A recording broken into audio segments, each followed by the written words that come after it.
Hello and welcome to another episode of the Female Property Expert podcast, where I'm here to help make some smart decisions in property investing.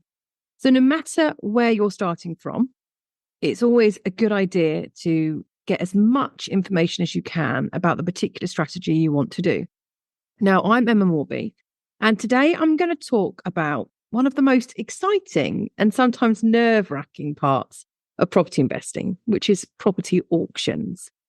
So whether you're just getting started or you've been in a property game for a while, auctions can be an amazing place to find hidden gems at really competitive prices. But they do come with their own risks.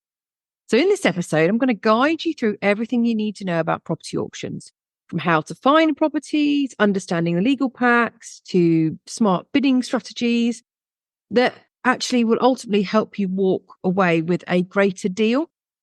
So let's get started. So what exactly is a property auction? In simple terms, it's a way to buy a property by placing competitive bids. Unlike a traditional buying process where you make an offer and wait for acceptance, auctions move a lot quicker. So when the hammer falls, the highest bidder wins that property and contracts are exchanged right there and then on the spot. Now, the beauty of property auctions in the UK is that you can often find properties below market value. This could be due to the seller wanting a quick sale or the property needing quite a bit of renovation. So for investors looking to add value, auctions are a great opportunity to buy at a lower cost and I suppose potentially increase the property's value with some renovation work you're going to carry out. Now, there are two main types of auctions in the UK that you need to keep in mind.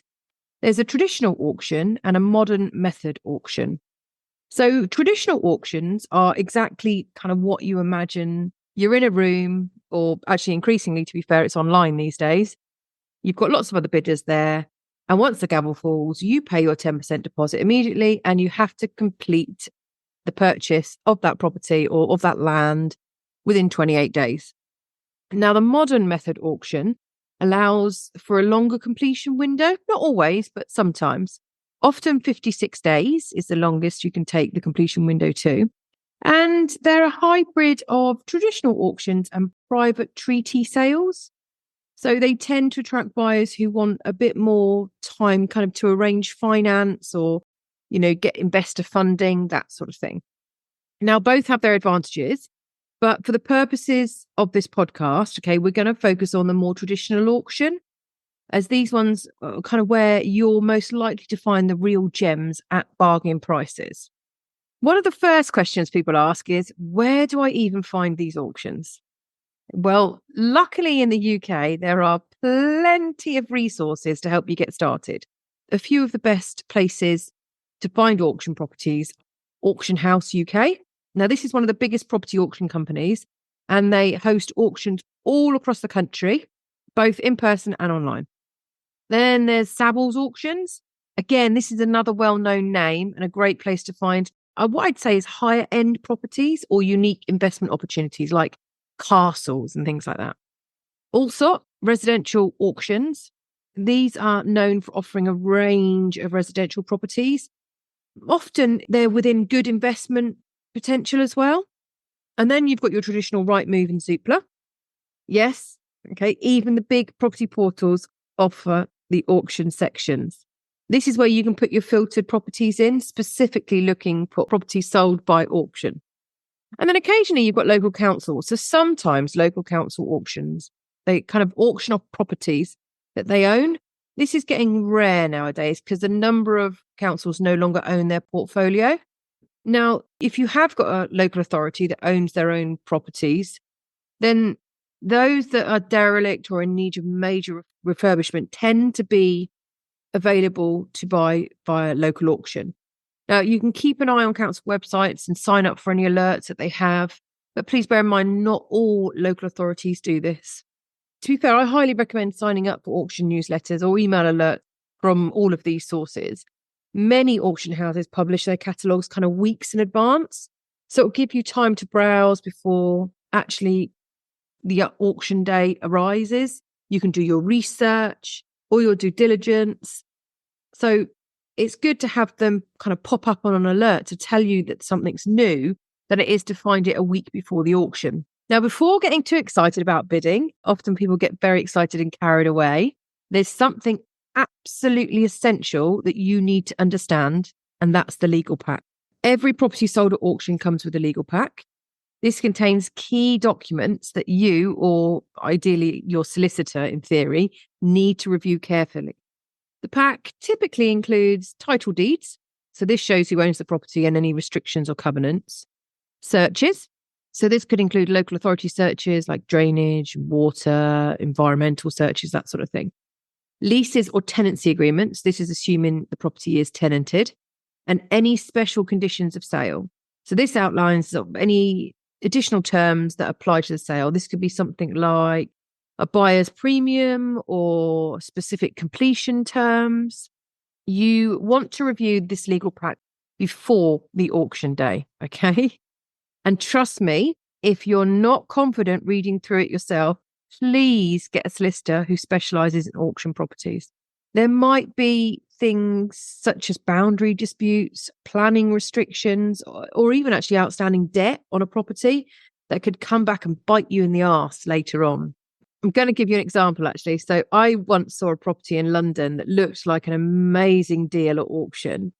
But after digging into the legal pack, well, actually my solicitor dug into the legal pack, we found out that it was subject to a really restrictive covenant that would have made any kind of renovation work almost impossible. Now, knowing that ahead of time saved us from making a really costly mistake because we had considered this as a real potential property to purchase. Another tip, okay, make sure your finances are in order before you bid. You'll usually need to pay 10% deposit on the day, and then completion will be within 28 days, sometimes up to 56 days. So it's important that you have either your mortgage or finance lined up.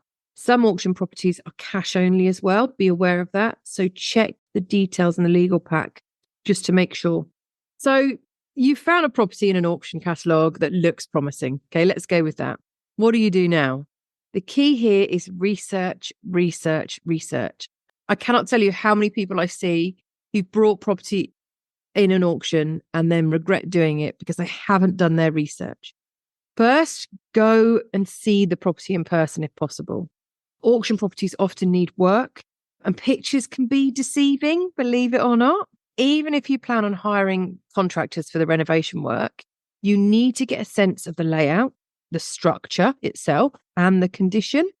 Next, I'd say look at comparable properties in the area. What have similar homes sold for recently? Is there a particular reason that this street is lesser value than the street that you're currently on, which is the opposite street, for instance? This gives you an idea of the property's true market value, okay, because you're going to see what they've sold for recently. But it also gives you how much margin you'll have for repairs and renovations if needed. So if you know it needs a new roof and that's going to cost $25,000, you'll know roughly what you're willing to pay for that property based on the fact that you already have an outlay of $25,000 for just the roof alone. For example, if you find a 3-bed terrace house, I'm going to say in Manchester, let's say Manchester, and it's going for $120,000 at auction, check sites, okay, like Rightmove and Zoopla to see what similar properties have sold in that area. If similar homes like that are in really good condition are selling for $180,000 and you estimate about $30,000 in renovations, yeah, this could be a potential opportunity. But if, on the other hand, you found something at auction at $120,000 and the renovation works are going to be more like $60,000, but it's only going to sell at $180,000, in reality, the $20,000 that you've got is not even big enough to cover any unforeseen issues that you might come across or the legal costs that you're going to have to face just in purchasing and selling the property. Another tip as well, don't forget to account for auction fees and potential buyer's premiums. Now, these can add anywhere from 1 to 5%, and I've seen them as high as 5% on top of your purchase price. So factor that into all of your calculations. I have never known an auction house not charge a fee, ever. So let's move forwards. Let's say it's approaching auction day. You've done all your research. How do you ensure you don't get caught up in the heat of the moment and overbid? Which, unfortunately, some of us have done from time to time. These are my 3 top tips, okay? First one, set yourself a firm budget. Before you walk into the auction room or log in online, okay, decide what your absolute maximum bid is going to be. And no matter how competitive it gets, okay, do not go over that number. It's so easy to get carried away and think, oh, it's only an extra 7,000. It's only an extra 10,000. But staying disciplined is the key to you actually making profit. Tip number 2, bid confidently, but cautiously, okay? Don't jump in too early. Let the bidding start and watch how other bidders behave. It's quite difficult online, but watch how other bidders behave. Once it starts to slow down, that's when you should place your bid. If you're the first bidder, you might unintentionally push the price higher than it actually needs to be. And tip number 3, be prepared to walk away. Sometimes the price will just go beyond what makes financial sense to you. Perhaps someone's buying it as a personal house and they don't need to make the profit. And that's okay. It's better to walk away than overpay and lose your profit margin. Okay, so be prepared. Also, if the auction is online, check the rules on extending bids. So some online platforms have an automatic extension rule where if a bid is placed in the final minutes, the auction extends by a certain amount of time. This can change the pace of bidding. Okay, keep an eye on that. Now, auctions are known for offering unique properties that you won't find on the open market normally. Now, here are a few types of properties that I think are worth keeping an eye out for. Firstly, repossessions. These can often go below market value because the lender wants to sell quickly, and they also can't make huge profits when they sell the property.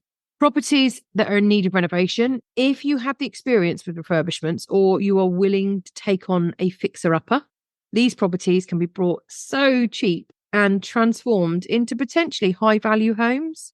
And then there's commercial to residential conversions. With permitted development rights expanding kind of in the UK, there are opportunities to convert commercial properties into residential units. And these are like office blocks, for instance. Now, this can be a lucrative strategy if you have done your due diligence and you understand the planning regulations so you don't get caught out. And then finally, there's vacant land or derelict buildings. Now, these can be hidden gems for developers, especially if located in up and coming areas where there's a lot of regeneration potential going on. So keep your eye out for things like that.